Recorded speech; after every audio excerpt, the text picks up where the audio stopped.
er det Heidi Nielsen, som er ved at style Alice. Hun starter med at lægge en rigtig fin make-up, som passer til det tøj, hun skal have på, og til den begivenhed, hun skal til.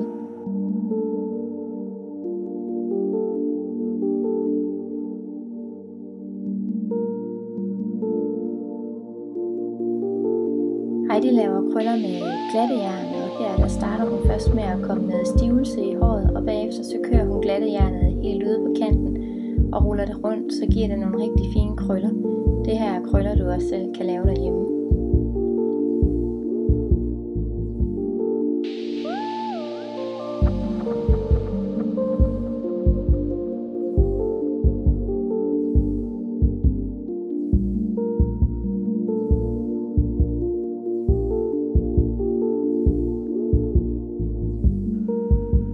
Heidi har krøllet det, hun ønsker, så tuberer hun det let, og det gør hun for at få fylden det sted, hvor hun ønsker det.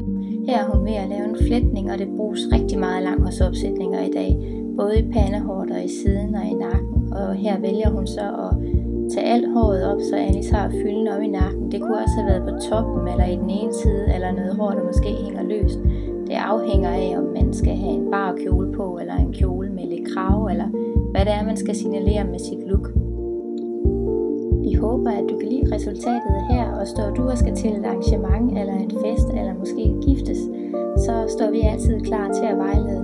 Du er velkommen til at give os et kald på 86 13 34 24. Tak fordi du kiggede med.